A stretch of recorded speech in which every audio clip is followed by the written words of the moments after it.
మూర్తయే బ్రహ్మాండ వాహదేవాయ నాగరాజాయతే నమః.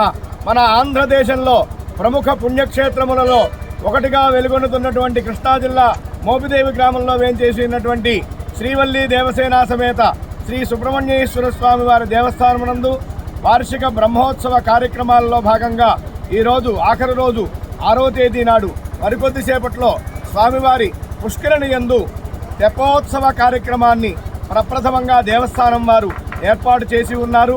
ఈ తెప్పోత్సవ కార్యక్రమం ఎందుకంటే జరగడం మనందరి యొక్క పూర్వజన్మ సుకృత ఫలితం వలన స్వామిని దర్శించేటువంటి అవకాశం మనందరికీ కూడా కలుగుతోంది.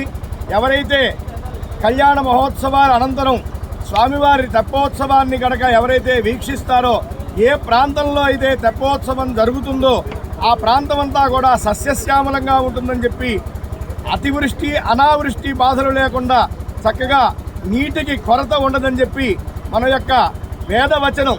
అటువంటి తెప్పోత్సవ కార్యక్రమాన్ని హంసవాహనం మీద, అంటే మానవుడు యొక్క ఉచ్ఛ్వాస నిశ్వాసలు, మనం ప్రతి మానవుడు కూడా ప్రతి జీవి కూడా బ్రీతింగ్ తీసుకుంటూ ఉంటాం కదా. హం సహ అంటే గాలి పీల్చేటప్పుడు హం, వదిలిపెట్టేటప్పుడు సహా అని చెప్పి మనకు తెలియకుండానే మనమంతా కూడా హంసగాయత్రిని చేస్తూ ఉంటాం.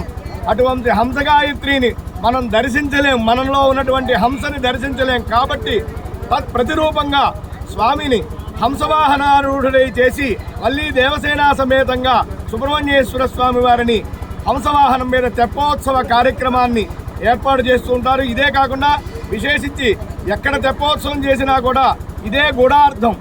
ఆ స్వామిని, మనలో ఉన్నటువంటి హంసని దర్శించేటువంటి అవకాశాన్ని మనకి కల్పించమని చెప్పి ఆ సుబ్రహ్మణ్యేశ్వర స్వామి వారిని వేడుకుంటూ మరికొద్దిసేపట్లో జరిగే